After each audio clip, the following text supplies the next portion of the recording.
Outside Buckingham Palace on a crisp autumn morning, thousands of tourists gathered behind the iron gates, cameras ready to capture the famous changing of the guard ceremony. Among them stood 6-year-old Emma Thompson, clutching her mother's hand tightly as she pressed her face against the cold metal bars. Emma had been talking about this moment for weeks. Her grandmother had filled her head with stories about the Queen's guards, tall, brave soldiers who protected the royal family with their lives. She had imagined them as giants from fairy tales, dressed in their iconic red uniforms and tall black hats called bearskins. When the guards finally marched into view, Emma's eyes grew wide with wonder. They moved with perfect precision, their polished boots clicking against the cobblestones in perfect rhythm. Their faces remained completely still, like living statues carved from stone. Emma had never seen anything so magnificent. As the ceremony continued, Emma noticed one guard standing alone near the palace entrance.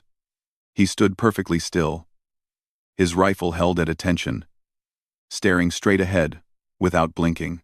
The morning sun caught the golden buttons on his red tunic, making them sparkle like tiny stars. Emma's curiosity got the better of her. While her mother chatted with other tourists, Emma squeezed through a small gap in the crowd and found herself standing directly in front of the iron gates, just a few feet away from the motionless guard. "Hello," she whispered, waving her small hand tentatively. The guard didn't move or acknowledge her presence. His training had taught him to ignore all distractions, no matter how small or innocent. Emma tried again, this time a little louder. "My name is Emma. What's your name?" Still no response. The guard's eyes remained fixed on some distant point beyond the crowd. Emma's face fell slightly, disappointed that the fairy tale soldier wouldn't talk to her. For several minutes, Emma stood there studying the guard's face. She noticed tiny details that others might miss. The way his mustache was perfectly trimmed, the small scar above his left eyebrow, the fact that he blinked so rarely it seemed impossible. Then something unexpected happened.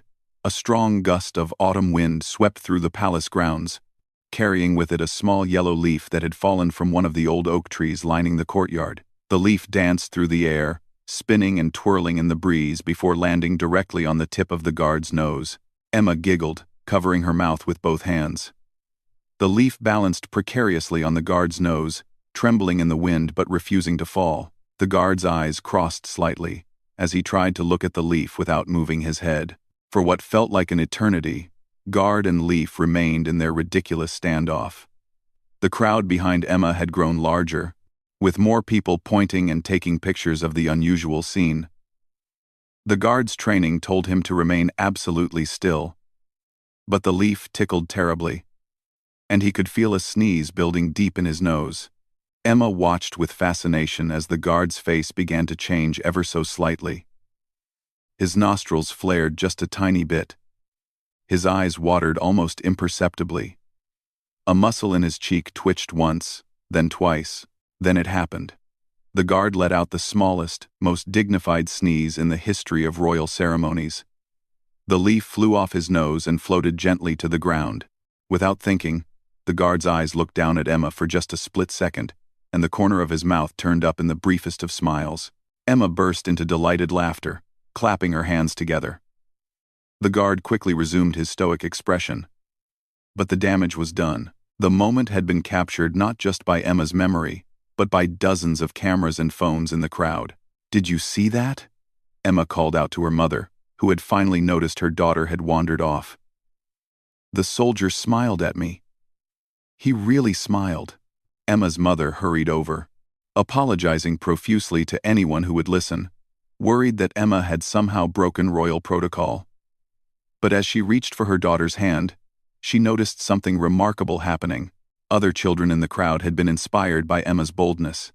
They began approaching the gates, waving at the various guards stationed around the palace. One little boy started making funny faces, trying to get a reaction. A group of schoolchildren began singing a nursery rhyme they had learned about London bridges. The guards, despite their training, were only human.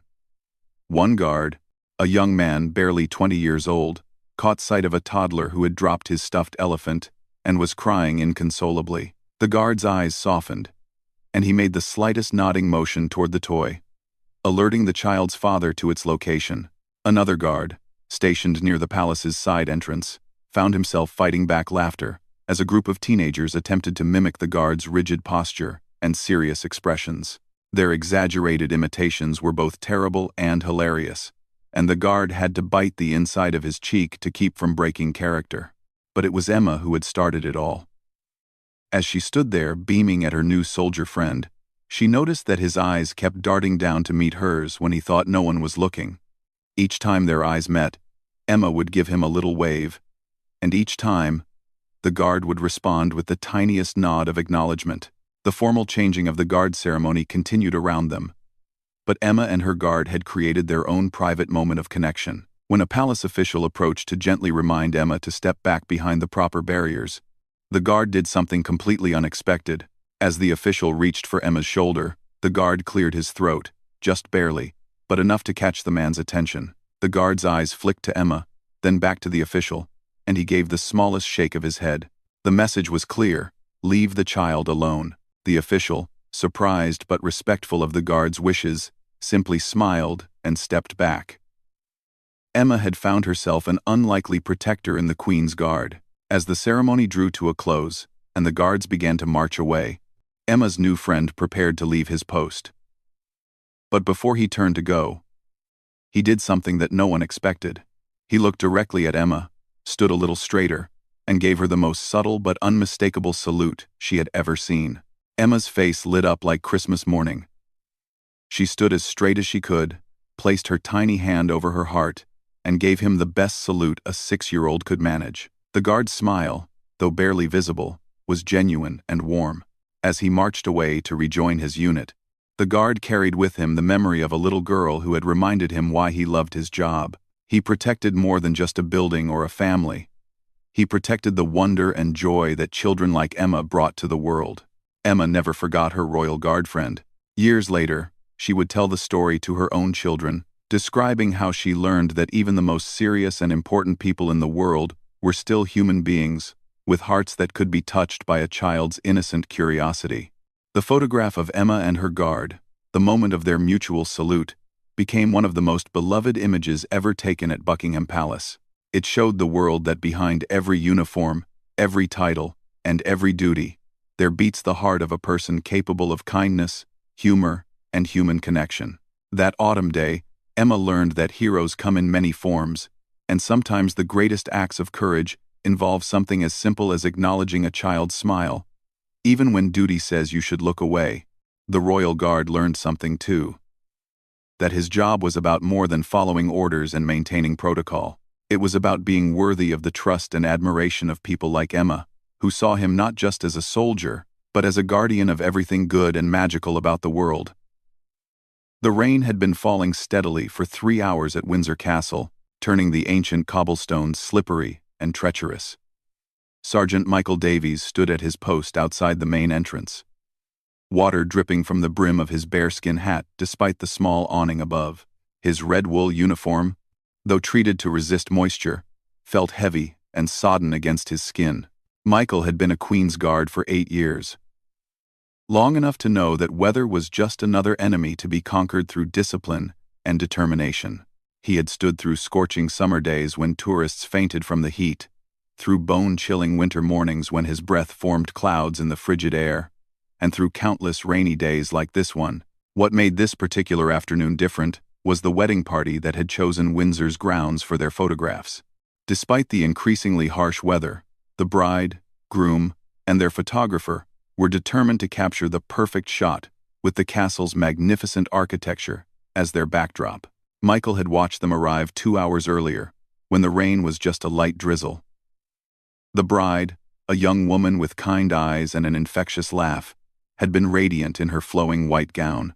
The groom, clearly nervous but deeply in love, kept adjusting his tie and checking his reflection in the photographer's lens. As the rain intensified, Michael found himself growing concerned for the wedding party. The bride's dress, originally pristine and elegant, was becoming increasingly waterlogged. Her carefully styled hair was beginning to escape its elaborate arrangement. And her makeup, despite what must have been the best waterproof products money could buy, was starting to streak. The photographer, a dedicated professional with thousands of pounds worth of equipment, was doing his best to protect his cameras while still capturing the shots the couple wanted. He had draped plastic covers over everything, but Michael could see the man's growing anxiety as the weather showed no signs of improving. What struck Michael most was the couple's determination. Despite the obvious discomfort and the ruination of what should have been perfect wedding attire, they continued to smile, laugh, and pose for each shot. Their love for each other seemed to create a bubble of warmth and joy that even the miserable weather couldn't penetrate. During a brief break between poses, Michael heard the bride talking to her new husband. Her voice carried on the wind, and despite his training to ignore civilian conversations, he couldn't help but overhear. "I know it's not what we planned," she said, pushing a strand of wet hair from her face. "But somehow, this feels right, like we're proving that nothing can dampen our happiness, not even the worst weather England can throw at us." The groom pulled her close, not caring that his expensive suit was getting even wetter.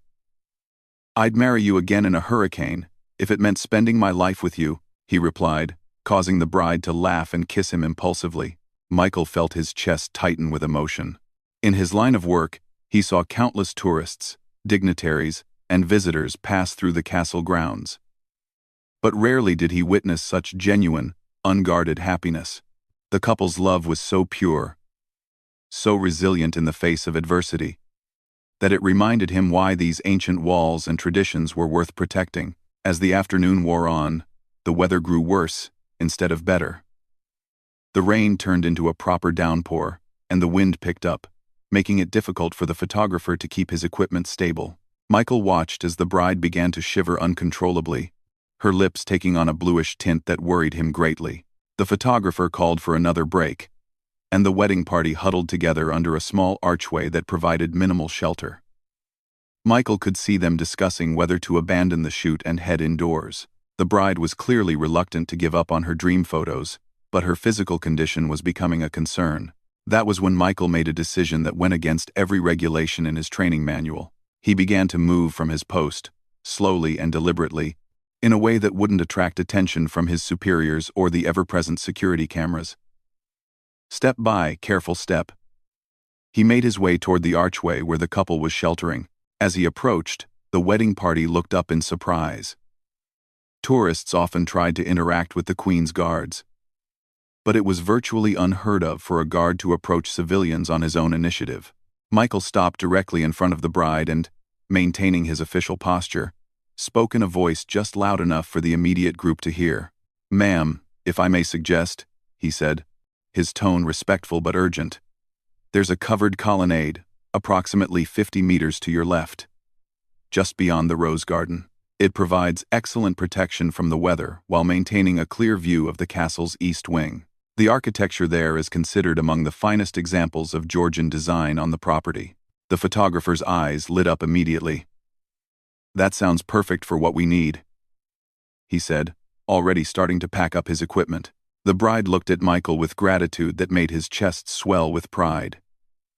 "Thank you so much," she said, her voice trembling slightly from the cold. "You didn't have to help us, but I'm so grateful that you did." Michael maintained his serious expression, but his eyes softened noticeably. "It would be my honor to see that your special day is everything you hoped for, ma'am." As the wedding party gathered their things and prepared to move to the suggested location, something extraordinary happened. The bride, acting on pure instinct and emotion, stepped forward and gently placed her hand on Michael's arm. "What's your name?" she asked softly. Michael hesitated for a moment, knowing that personal interaction with tourists was discouraged, but something about the bride's genuine warmth made him abandon protocol entirely. "Sergeant Michael Davies, ma'am," he replied. "Thank you, Sergeant Davies," she said, her eyes shining with tears that had nothing to do with the rain. "You've just saved our wedding photos, and I'll never forget your kindness." What happened next surprised everyone, including Michael himself. The bride rose up on her toes and, before anyone could react, gave the tall guardsman a quick, grateful kiss on the cheek. For a moment, time seemed to freeze. Michael's training screamed at him to step back, to maintain proper distance, to report the breach of protocol.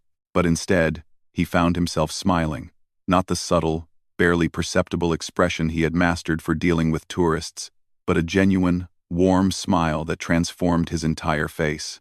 The photographer, recognizing a perfect moment when he saw one, instinctively raised his camera and captured the image.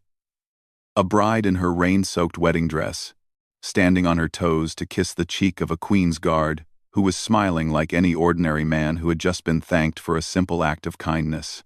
The spell was broken when the bride stepped back, blushing furiously as she realized what she had done. "Oh my goodness. I'm so sorry," she stammered. "I didn't mean to get you in trouble. Michael raised his hand slightly to stop her apology. "No apology necessary, ma'am. It was my privilege to assist you on your wedding day." As the party moved toward the suggested location, Michael returned to his post, but his entire demeanor had changed. For the rest of his shift, he found himself watching the distant figures as they completed their photo session in the shelter he had recommended. Later, as his replacement arrived for the evening shift, Michael learned that the bride had spoken to the castle's visitor services office before leaving. She had specifically requested that her thanks be passed along to the wonderful guard who saved our wedding photos with his kindness and local knowledge. The duty officer who relayed the message looked puzzled. "She also mentioned something about hoping you wouldn't get in trouble for helping them. Should I be concerned about anything, Sergeant Davies?" Michael straightened his shoulders and looked his superior directly in the eye. "No, sir. I simply provided directions to a visitor in distress. I believe that falls well within our mandate to assist the public when appropriate."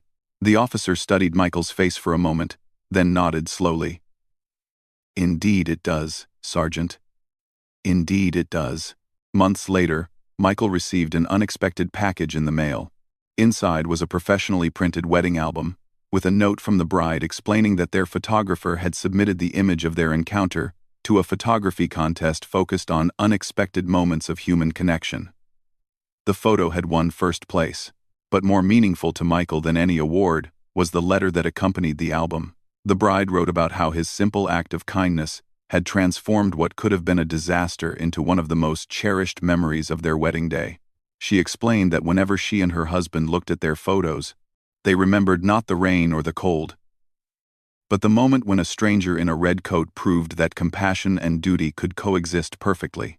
The letter concluded with news that would warm Michael's heart for years to come. The couple had named their newborn son Michael, partly in honor of the Queen's Guard, who had shown them such unexpected kindness on their wedding day.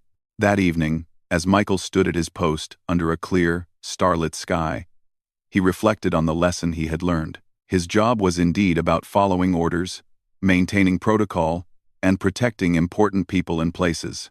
But it was also about representing the best qualities of service and honor, which sometimes meant recognizing when a small act of human kindness was the most important duty of all. From that day forward, Michael approached his role differently. He remained the exemplary soldier he had always been, but he also became more attuned to opportunities to help visitors create positive memories of their time at the castle. He learned that being a guardian meant protecting not just physical spaces, but also the joy and wonder that brought people to those spaces in the first place. The photograph of Michael and the bride became legendary among the Queen's Guards, not as an example of breaking protocol, but as proof that their highest calling was to serve with both discipline and humanity. It reminded them all that behind every uniform was a person capable of recognizing when duty and compassion pointed in exactly the same direction. The summer sun blazed mercilessly over Edinburgh Castle, turning the ancient stone walls into furnaces and making the tourists below appear as shimmering mirages through the heat waves. Corporal James MacLeod stood at attention outside the Great Hall, his heavy red tunic absorbing every ray of the punishing Scottish sun. James had drawn the afternoon shift, traditionally the most challenging time of day during Edinburgh's brief but intense summer season. Tourists arrived by the thousands, many unprepared for the physical demands of exploring the castle's steep, winding paths under such conditions. As a member of the Royal Regiment of Scotland, James had learned to endure far worse conditions, but he still felt sympathy for the visitors struggling in the heat. Around 2 o'clock, James noticed an elderly Japanese woman wandering near his post. She appeared confused and distressed, constantly checking a crumpled piece of paper in her hand while looking around frantically. She would take a few steps in one direction, stop, consult her paper again, then turn and walk in a completely different direction. The woman was small and frail-looking, probably in her 70s, with silver hair pulled back in a neat bun despite the heat. She wore a simple floral dress and comfortable walking shoes that suggested she had come prepared for extensive sightseeing. What concerned James most was the obvious signs of heat exhaustion. Her face was flushed bright red, she was breathing heavily, and sweat had soaked through her dress despite the modest fabric. James watched as she approached various other tourists, showing them the paper in her hand and speaking in rapid Japanese mixed with broken English. The language barrier was clearly preventing her from getting the help she needed, and her frustration was growing more apparent by the minute. After 20 minutes of observing her increasingly desperate attempts to communicate with strangers, James made a decision that would have surprised his training instructors. He began to move from his assigned position, not with the sharp, military precision required during ceremonies, but with the careful, deliberate steps of someone trying not to draw unwanted attention. When he reached the elderly woman, she looked up at him with a mixture of hope and apprehension. James could see that she was on the verge of tears, overwhelmed by the heat, the crowd, and her inability to find what she was looking for. "Ma'am," James said gently, abandoning the formal tone he typically used with tourists, "you appear to be in some distress. How may I assist you?" The woman's face lit up with relief at hearing English spoken directly to her. She immediately thrust the crumpled paper toward James, speaking rapidly in Japanese before catching herself and switching to carefully pronounced English. "Please," she said, her accent thick but her words clear. "I cannot find my grandson. He is somewhere in Castle, but I am lost. Very lost." James accepted the paper and studied it carefully. Written in a mixture of Japanese characters and English letters was what appeared to be meeting information. A time, a location within the castle, and what looked like a phone number. "What is your grandson's name?" James asked, speaking slowly and clearly to ensure she understood. "David," she replied, pronouncing it carefully. "David Campbell. He is Scottish boy. But I am from Osaka. First time in Scotland. First time meeting him." James felt his heart sink as he realized the significance of the situation. This wasn't just a tourist who had gotten separated from her group. This was a grandmother meeting her grandson for the first time, probably after years of planning and saving for the trip to Scotland. The paper in James's hand contained an address within the castle complex, but it was written in a way that would be confusing even to someone familiar with the layout. The location mentioned was the Scottish National War Memorial, which was on the complete opposite side of the castle from where they currently stood.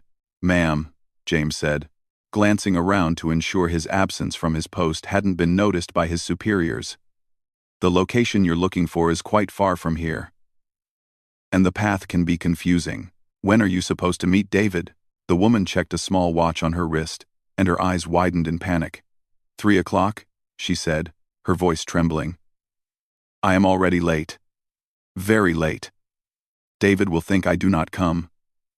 James checked his own watch and saw that it was nearly 3:30.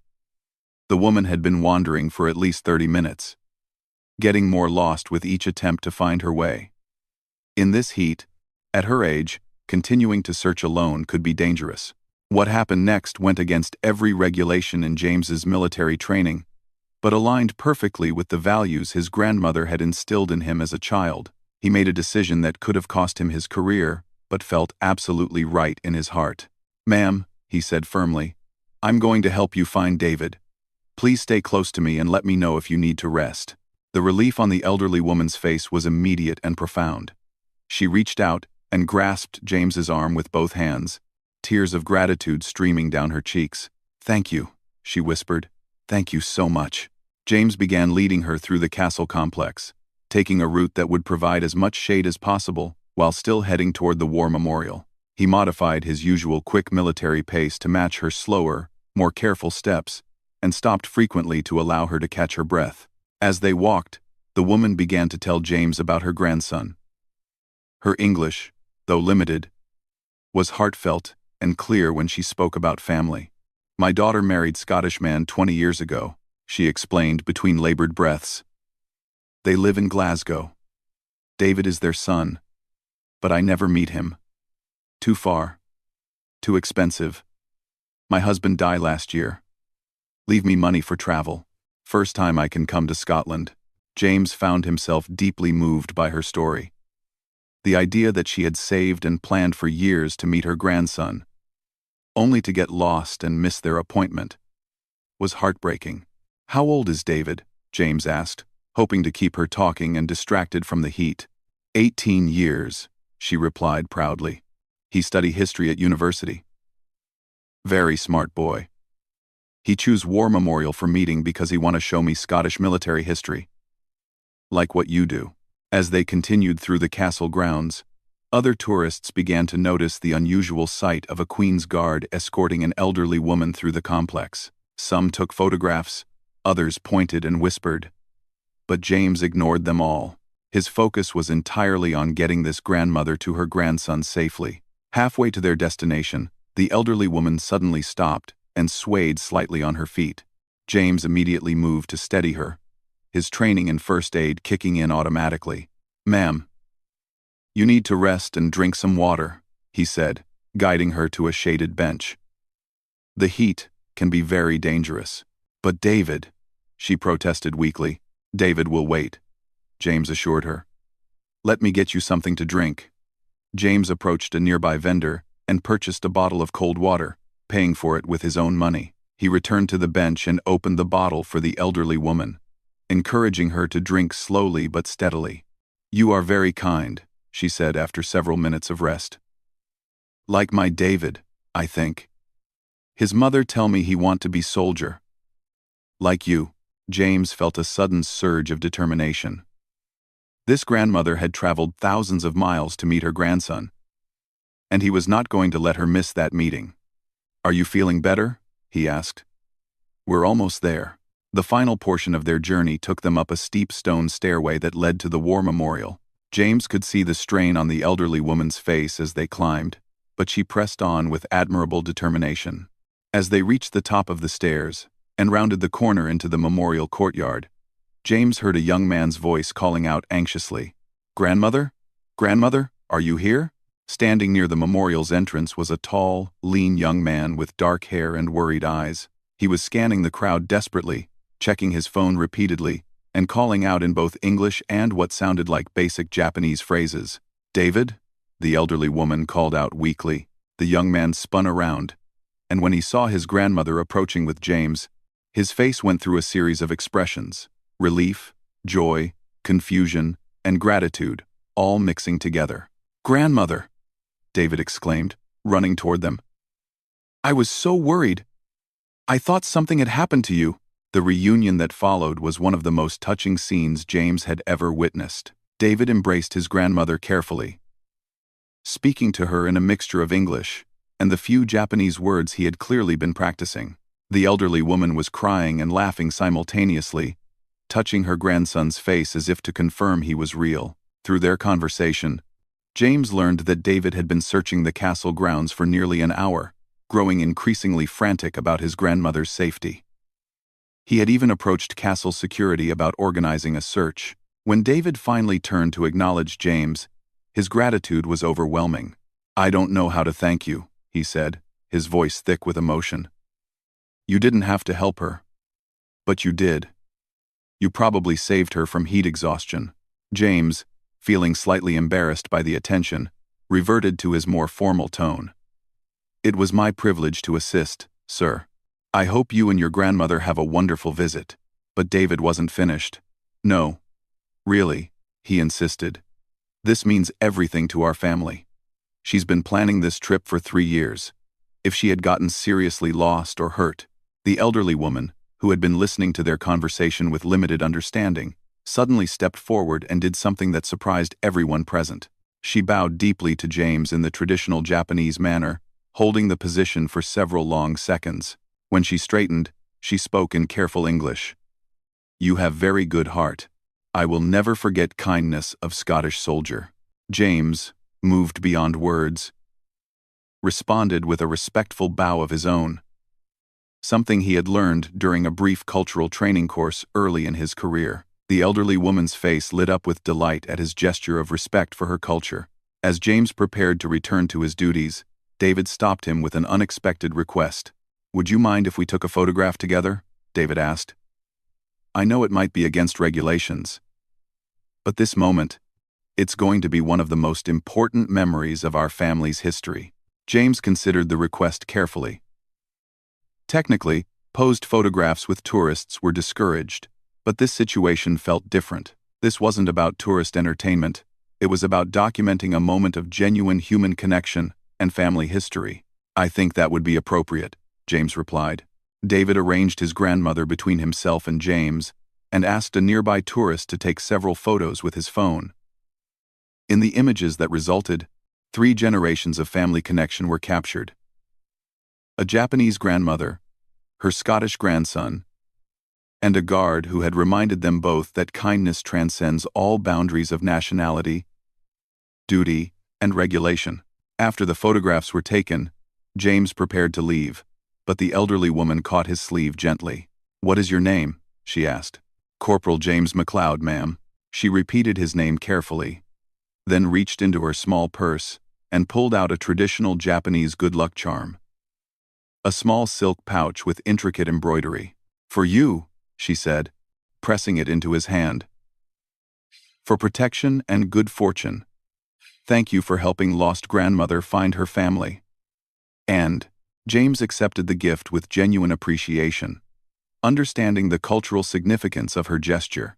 As he made his way back to his post, he carried with him more than just a small charm. He carried the knowledge that sometimes the most important part of serving your country is remembering that duty and compassion are not opposing forces, but complementary virtues that make service meaningful. Later that evening, David sent a message to the castle's official social media accounts, sharing the story of James's kindness and the photograph of their meeting. The post went viral within hours, receiving thousands of likes and comments from people around the world who were moved by the simple story of a soldier who chose humanity over rigid protocol. The castle's commanding officers, rather than disciplining James for leaving his post, commended him for his actions.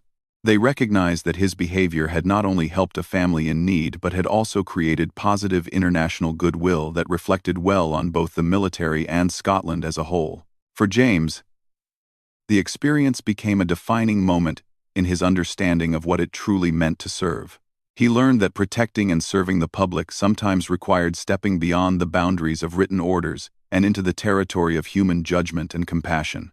The small silk charm from David's grandmother remained in James's pocket throughout the rest of his service, serving as a daily reminder that the most powerful uniform is not the one that sets you apart from others, but the one that reminds you of your connection to the humanity you have sworn to protect.